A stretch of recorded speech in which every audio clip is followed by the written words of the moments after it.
Vous pensez connaître la personne avec qui vous vivez, jusqu'au jour où la vérité frappe plus fort que la trahison. Ce milliardaire a tout risqué, même son identité, pour sauver ses propres enfants. Ce que vous allez découvrir maintenant va vous glacer le sang. Abonnez-vous maintenant à Moral History. Cliquez sur le bouton « J'aime ». Ça ne vous coûte rien, mais pour nous, ça change tout. Et dites-nous en commentaire. De quelle ville regardez-vous cette vidéo? Elias Verdon vivait dans un monde que beaucoup auraient envié. Un manoir aux vitres étincelantes, des jardins qui semblaient respirer la tranquillité, et une fortune bâtie sur 30 ans de travail acharné. Pourtant, derrière l'apparence d'un homme comblé, il restait une blessure, la perte de sa première épouse. Mila, disparue trop tôt. Pendant longtemps, Elias croyait que plus rien ne pourrait réchauffer ce vide. Puis Selena Marvek entra dans sa vie. Belle, élégante, douce en public. Elle semblait être le miracle que le destin lui envoyait. Avec elle, le manoir retrouva du rire, du mouvement, une forme de renouveau. Aux yeux du monde, ils formaient un couple parfait. Aux yeux d'Elias, c'était enfin la paix. Mais ses enfants, Noam, 12 ans, et Lina, 8 ans, ne partageaient pas cet enthousiasme. Ils restaient silencieux, figés comme s'ils vivaient dans leur propre hiver intérieur. Elias se disait que c'était simplement le temps d'adaptation. Jusqu'au soir où il surprit Lina en larmes, murmurant qu'elle avait peur de quelqu'un dans la maison.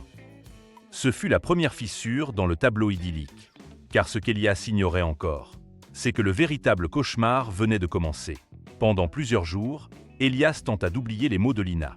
Il se persuada que ce n'était qu'un cauchemar d'enfant, un simple élan de jalousie envers Selena. Mais plus il observait ses enfants, plus quelque chose lui échappait. Noam devenait nerveux au moindre geste de sa belle-mère. Et Lina sursautait dès qu'elle entendait ses talons frapper le sol du couloir. Leurs yeux fuyaient, leurs mains tremblaient. Des signes minuscules, mais impossibles à ignorer pour un père.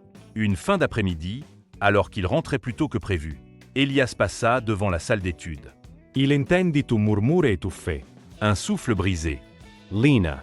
Elle retenait ses larmes comme si pleurer était un crime. Quand il entra, elle dit seulement « Papa, je veux que tu sois là quand elle est là. S'il te plaît. » Elle refusait de dire davantage, comme si une menace invisible serrait sa petite gorge. Elias sentit son cœur se fissurer. Le soir venu, il demanda à Selena si quelque chose n'allait pas. Elle joua la femme blessée, vexée qu'il ose douter d'elle. Le manoir sembla se refermer sur lui, plus lourd, plus silencieux que jamais. Puis une femme de ménage, Irina, glissa discrètement. « Monsieur, ouvrez les yeux. Vos enfants n'inventent rien. » Ce fut l'appel. Un appel qu'Elias ne pouvait plus ignorer. Elias resta longtemps éveillé cette nuit-là. Irina avait parlé d'une voix étouffée, tremblante, comme quelqu'un qui risquait beaucoup. Pourtant, malgré le poids de cette mise en garde, Elias se raccrochait désespérément à l'idée que tout cela n'était qu'un malentendu. Après tout, Selena avait redonné de la lumière à sa vie.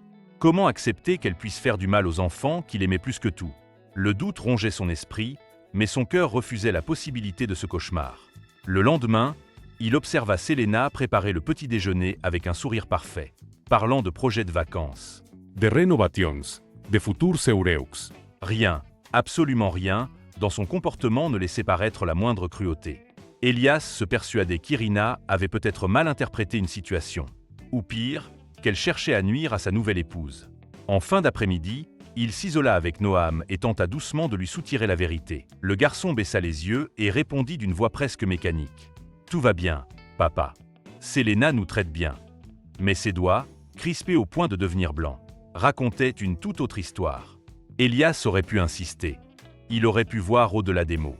Mais il se retira, envahi d'un sentiment de culpabilité et d'un refus viscéral d'admettre que sa vie pouvait encore s'effondrer. Il choisit de ne rien faire. Du moins, pour l'instant. Les jours suivants furent un marécage d'incertitudes. Elias tentait de jouer le père attentif, l'époux aimant, mais ses pensées tournaient en rond comme un animal piégé. Chaque rire de Selena sonnait creux, chaque sourire de Noam semblait forcé, chaque regard de Lina était une demande d'aide silencieuse. Elias s'enfonçait dans un déni douloureux, incapable d'affronter ce que son instinct lui hurlait. C'est Irina qui brisa l'illusion. Un soir, alors qu'il traversait les couloirs pour rejoindre son bureau, Elias croisa la femme de ménage. Elle avait l'air nerveuse, essuyant frénétiquement un cadre photo comme pour se donner du courage. Lorsqu'elle s'assura que Selena n'était pas dans les parages, elle murmura « Monsieur Verdon, vous ne voulez pas voir la vérité, mais vos enfants ont peur. » Pas de vous. D'elle. Elias sentit sa gorge se serrer. Irina jeta un coup d'œil autour d'elle, puis ajouta d'une voix tremblante. Je ne peux pas parler longtemps. Elle surveille tout. Mais si vous voulez vraiment savoir ce qu'il se passe quand vous n'êtes pas là, alors revenez sans être reconnu. C'est le seul moyen. Elias resta figé. L'idée paraissait folle, presque indigne de lui. Se déguiser, se cacher, entrer dans sa propre maison comme un inconnu. Mais dans les yeux d'Irina, il vit la trace d'une vérité qu'elle ne pouvait pas formuler ouvertement. Irina le regarda droit dans les yeux. « Vous voulez la vérité, monsieur ? Alors regardez-la sans votre nom, sans votre argent, sans votre pouvoir. » Ce fut le premier vrai conseil, le premier acte de courage d'Irina, et le point de non-retour pour Elias. Les paroles d'Irina ne quittèrent plus Elias. Pendant des nuits entières, il tourna en rond dans son bureau, ranimant chaque détail, chaque tremblement dans les yeux de ses enfants. Il savait désormais que rester dans sa position d'homme riche, d'époux confiant, ne lui apporterait aucune vérité. Selena avait construit un théâtre parfait autour de lui. Pour comprendre ce qui se jouait réellement, il devait sortir du rôle qu'elle lui imposait. Un matin, il prit sa décision. Il contacta discrètement un vieil ami spécialisé dans les transformations pour le cinéma. En quelques heures, Elias Verdun, l'homme élégant, soigné, reconnaissable dans chaque magazine économique, disparut. À sa place naquit un homme plus âgé, usé par la vie, portant une barbe rêche, des cheveux grisonnants mal peignés et des vêtements simples qui sentaient la terre et le vent. Son allure n'avait plus rien du milliardaire puissant. On y voyait désormais un homme modeste, presque effacé. Il choisit un nom, Lucien. Lucien Morel, jardinier saisonnier, cherchant du travail. Le plan était simple et fou. Selena avait récemment renvoyé l'ancien jardinier pour une raison obscure. Elias profita de l'occasion pour se présenter. Sans recommandation, sans identité, muni uniquement d'un faux CV créé pour l'occasion. Lorsque Selena le vit pour la première fois sous ce nouveau visage, elle ne soupçonna rien. Au contraire, elle lui adressa ce sourire froid qu'Elias ne lui connaissait pas. Un sourire qu'elle réservait aux gens qu'elle considérait inférieurs. Ce fut la dernière confirmation dont il avait besoin. En franchissant la grille du manoir sous le nom de Lucien, Elias laissa derrière lui son statut, son confort et son ancienne vie.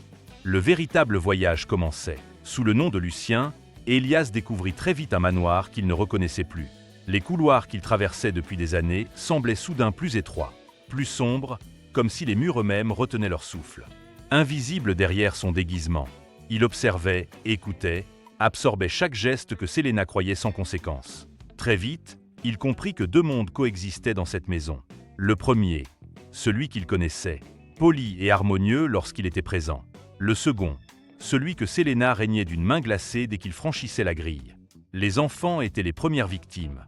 Noam se raidissait à chaque fois que Selena entrait dans une pièce. Lina, d'habitude si vive, devenait silencieuse comme une ombre.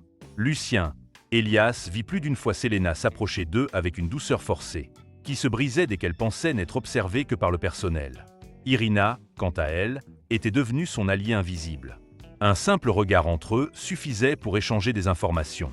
Elle lui montrait, sans un mot, les endroits où Selena se débarrassait d'objets cassés ou de vêtements d'enfants tachés. Elle savait qu'elle marchait sur un fil, mais elle continuait. Mais un autre œil surveillait, Grigor, le majordome. Grand, silencieux, d'une loyauté absolue envers Selena. Il observait Lucien d'un regard lourd, comme un chien de garde prêt à mordre. Il posait des questions, notait ses heures, ses mouvements. Elias comprit vite. Dans ce jeu dangereux, Grigor était l'ennemi à ne pas sous-estimer. Plus les jours passaient, plus le manoir révélait sa vraie nature.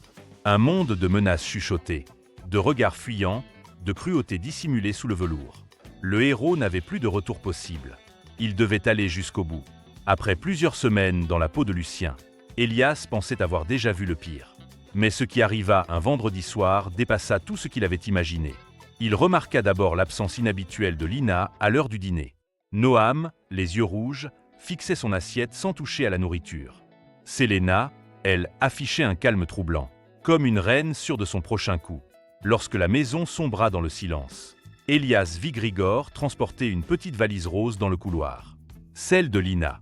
Un détail anodin pour n'importe qui, mais un cri silencieux pour un père. Le cœur d'Elias s'emballa. Il suivit discrètement le majordome jusqu'à la chambre de l'enfant. À travers l'entrebâillement de la porte, il aperçut Selena expliquant à Lina « Demain, tu pars. » Cet endroit n'est pas fait pour les petites filles désobéissantes.